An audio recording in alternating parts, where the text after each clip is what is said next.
Assalamualaikum warahmatullahi wabarakatuh. Selamat datang di channel Receh to Rich. Masih bersama gue Eko. Gimana kabarnya guys? Sehat selalu ya, dan semoga cita-cita kita, apapun cita-cita kita, dapat terwujud di hari ini. Amin amin. Buat kalian yang baru nemu channel ini, welcome ya. Dan buat yang udah subscribe, terima kasih. Buat kalian yang baru nemu channel ini, welcome ya di channel gue ini. Gue mau sharing atau berbagi pengalaman investasi gue dengan modal kecil atau modal receh yang gue awali dengan investasi kripto. Kedepannya jika modal gue bertambah, insya Allah gue kembangin ke aset investasi lainnya. So kalau lo pengen investasi tapi modal lo masih receh, atau lo mau tahu tentang investasi dan belajar secara praktek langsung atau nyata, channel ini pas banget buat lo. Karena di channel ini gue akan langsung tunjukin ke kalian bagaimana cara gue investasi. Oke. Strategi atau cara gue adalah setiap awal bulan gue usahakan untuk top up 50.000 uang dingin ya guys ya. Terus setelah top upnya masuk ke aplikasi yang gue pakai, gue nggak langsung beliin aset gitu ya guys, tapi gue tunggu sampai aset itu turun dulu harganya gitu. Oke. Tapi sebelumnya gue riset dulu kripto apa yang layak untuk diinvestasikan gitu. Jadi nggak asal beli atau asal invest gitu ya guys. Sebelum gue lanjut, gue mau disclaimer dulu ya guys, bahwa apapun yang gue lakukan di channel ini sifatnya hanya sharing atau berbagi, bukan merupakan saran keuangan atau ajakan beli aset tertentu. Jadi buat kalian yang memutuskan untuk mengikuti, ya berarti itu atas kemauan sendiri ya. Oke, jadi guys, gue perhatiin di dua video sebelumnya, ini video ketiga ya guys. Gue perhatiin di dua video sebelumnya tuh kayaknya kalau cuman jual beli aja tuh kayaknya kurang kurang ini ya guys ya ngelihatnya ya. Jadi insya Allah mulai video ini gue akan sharing tentang informasi seputar investasi gitu ya, tapi sesuai dengan kapasitas gue ya guys. Jadi misalkan di awal video ini gue akan bahas atau sharing dulu tentang sesuatu gitu, kemudian baru kita sharing nyata investasi gue gitu ya guys. So kalau lo pengen usul atau saran apa yang mau dibahas, silahkan di kolom komentar ya. Untuk saat ini gue akan coba jelaskan tentang apa itu blockchain ya. Karena ini investasi kripto ya guys ya, otomatis berhubungan dengan blockchain. Oke. Nah, di sini gue udah cari sumber-sumber ya yang gue percaya gitu ya. Oke, blockchain itu adalah teknologi pencatatan yang tersebar di seluruh komputer yang ada di sebuah jaringan. Setiap komputer menyimpan data yang sama. Jadi data yang ada di satu komputer dengan komputer lainnya itu sama gitu ya guys ya. Kemudian data tersimpan dalam bentuk blok, dan setiap blok mengandung tiga informasi ya. ID blok tersebut, data transaksi, data jual belinya atau apapun gitu ya. Kemudian ID blok yang sebelumnya, sehingga membentuk rangkaian blok, makanya dibilang blockchain gitu ya guys. Setiap terjadi transaksi baru, sebuah blok akan terbentuk dan disebarkan secara otomatis ke seluruh komputer yang ada di jaringan blockchain. Oke, seperti di gambar itu contohnya guys ya. Seluruh komputer akan memverifikasi informasi yang ada di blok baru tersebut dengan cara mencocokkannya dengan blok-blok yang sebelumnya. Jadi nggak cuma satu komputer yang memverifikasi ya guys, seluruh komputer yang berhubungan dengan blockchain tersebut.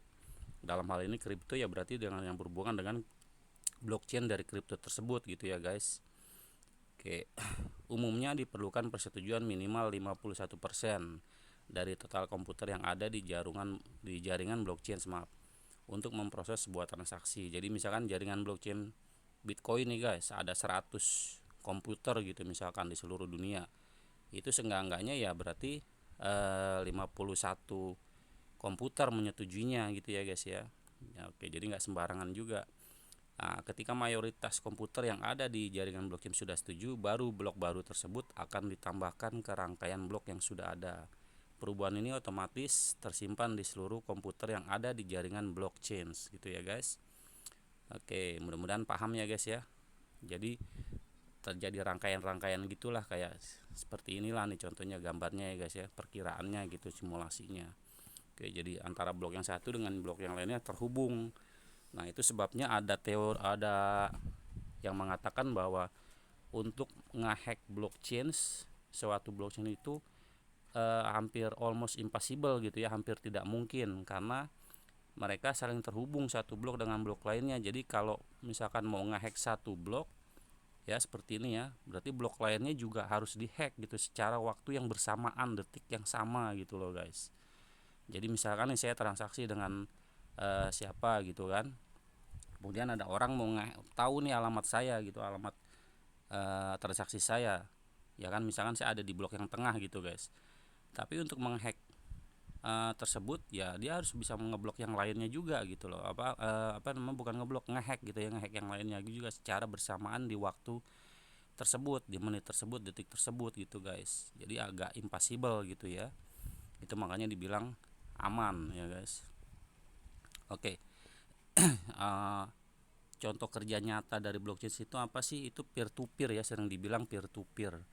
Jadi orang per orang gitu ya guys ya, satu individu ke individu lainnya. Jadi misalkan kayak di sini contohnya nih, si Alice sama Bob ada di dua belah dunia, di belahan dunia yang berbeda gitu ya. Mereka mau saling kirim uang.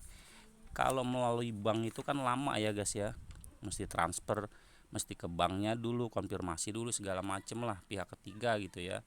Nah kalau pakai blockchain itu enggak, cukup tanya si Alice, tanya ke si Bob ini, kamu mau dikirim pakai kripto apa gitu misalkan. Oh pakai Bitcoin misalkan. Nah nanti tinggal si Bobnya ini kirim alamat Bitcoinnya dia ke si Alice. Nah nanti Alice tinggal kirim dari alamat blok dia ke alamat blockchain Bitcoinnya si Bob. Dan saat itu juga nyampe gitu guys ke apa namanya, saldonya si Bob gitu ya, rekening kriptonya si Bob gitu. Atau dalam hal ini aplikasinya lah, kalau dia pakai aplikasi juga bisa ya, kayak saya ini pakai Bittime, transfer antar Bittime itu bisa gitu ya. Nah, jadi tanpa adanya persetujuan pihak ketiga dari bank, jadi nggak ribet gitu guys. Itu salah satu contohnya ya. Oke. Segitu aja sih yang saya tahu tentang blockchain sih ya. Mungkin teman-teman ada yang mau nambahin, silahkan di kolom komentar ya guys. Oke. Itu aja yang gue tahu sih untuk saat ini ya, untuk blockchain yang lebih ininya ya, yang lebih apa namanya tuh, lebih simpelnya gitu ya. Tapi tetap jangan ditelan mentah-mentah ya, kalian tetap harus do your own research, lakukan riset sendiri tentang blockchain itu apa. Oke, sampai di sini dulu ya untuk ininya, pembahasan tentang blockchain ya guys. Oke, kita langsung ke investasi gue ya guys. Aplikasi yang gue pakai Bittime, disclaimer lagi nih gue ya, kalau gue bukan sales Bittime dan juga bukan brand ambassador dari Bittime. Tapi jika suatu saat pihak Bittime mau sponsor gue ya gue terima lah pastinya, lumayan kan guys. Ya kan. Oke, kita buka dulu untuk Bittime gue ya guys. Tapi sebelumnya nih, tadi kan gue bilang ya, gue tiap bulan gue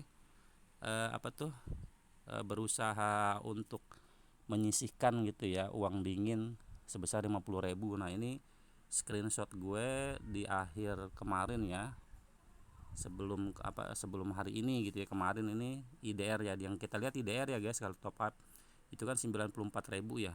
Nah oke, 94.000 sisanya. Nah tadi pagi bisa dilihat di sini ya, foto dari transfer gue ke apa namanya tuh, rekeningnya Bittime. Itu rekeningnya atas nama Utama Aset Digital sebesar 50.000, 0,59. 0,59 itu kode ya guys, kode transaksi kita guys. Jadi kalau di Bittime tuh setiap kita transfer itu dikasih kode sama mereka sebagai urutan kayaknya ya, urutan transfer. Jadi mereka sistemnya itu nggak bingung gitu ya, sistemnya bisa menilai oh ini dari Eko gitu ya misalkan. Oke. Nah, jadi tadi 94, jadi berarti saldo gua harusnya bertambah 50.000 ya gitu ya. Oke, sekarang kita buka dulu Bittime gua ya. Oke. Nah, untuk melihat saldonya jangan dilihat di PNL ya guys ya. Waduh, keluar ini guys. Ntar dulu ya, ini saya ini dulu masuk dulu guys. Saya ini dulu ya, pause dulu ya. Oke, sorry guys ya, tadi keluar ternyata ya. Ini udah masuk lagi. Jadi kalau kita mau lihat saldo sebelum dan sesudah tadi di aset ya guys. kita lihat di IDR-nya, jumlah IDR-nya itu jumlah IDR-nya udah nambah, berarti tadi saldo yang gue transfer udah masuk ya, jadi 144. Oke, sekarang kita lihat Bitcoin gue lagi plus 3 ya guys ya. WLFI ini kemarin gue udah ceritain ya, udah gue bilang bahwa ini nggak sengaja gue ini dapat dapat apa namanya itu, dapat airdrop gitulah. Kemudian ini koin Palapa ini adalah koin dari ininya ya, dari Bittime gitu ya. Untuk baby juga sedang naik nih guys ya. Waduh, lagi naik semua nih guys. Kita ke pasar ya guys, coba lihat. Oke, untuk posisi memang lagi hijau semua ya, alhamdulillah ya guys ya. Oke, nah kalau seperti ini biasanya gua tuh nggak melakukan pembelian ya guys, karena gua hanya melakukan pembelian pada saat minus aja gitu ya. Berarti biasanya gue kayak gini staking ya guys, ini karena coba ini untuk BTC nya, untuk Bitcoinnya bisa staking nggak ya. Soalnya ada batas minimum guys ya staking gitu ya guys, untuk yang 7 hari. Oh nggak bisa guys, nggak cukup kayaknya guys, maksimum tuh nggak cukup ya, kurang, masih kurang guys. Kalau untuk kaset dulu nggak ada tuh guys ya yang bisa di staking. Ya udah, berarti kalau kayak gini ya harus bersabar emang guys, kalau investasi ya udah kita pantengin aja begini, nunggu aja gitu ya. Untuk besok, kalau besok ada penurunan baru gue melakukan pembelian. Tapi nggak cuma ngelihat dari sini juga sih ya, nggak ngelihat dari dompet juga, nggak ngelihat dari apa namanya nih, aset juga ya guys, lihat dari harga pasar juga. Pokoknya kalau harga pasar, jadi untuk yang poin yang gua lagi investasiin terus itu adalah Bitcoin dan baby ya, Babylon ya. Untuk PLPA nih Palapa sama WLFI. Untuk Palapa ya gua bentuk dukungan aja ke Bittime, karena ininya Bittime gitu ya, apa namanya tuh, koin native-nya Bittime gitu ya. Untuk WLFI ya kayak kemarin gue bilang, ini dapat nggak sengaja gitu ya, ini koinnya Donald Trump sih sebenarnya. Oke, jadi untuk berat hari ini berarti gue nggak melakukan pembelian, hanya standby gini aja ya guys. Oke, nanti dipantau lagi besok ya guys ya. Oke, untuk selanjutnya nanti kita akan melakukan pembahasan tentang apa ya, tentang kripto kali ya, kripto itu apa gitu ya guys ya. Untuk kali ini sampai di sini dulu videonya. Akhir kata, terima kasih untuk yang udah nonton sampai akhir ya, dan kalau menurut lo bermanfaat ya di subscribe guys. Ya kan. Oke, kalau untuk yang mau punya usul, mau apa namanya tuh, ngebahas apa, di kolom komentar ya guys. Dan buat yang sudah subscribe, terima kasih banget. Ikutin terus perkembangan saya di perjalanan investasi ini, modal receh gitu ya guys ya. See you tomorrow. Wassalamualaikum warahmatullahi wabarakatuh.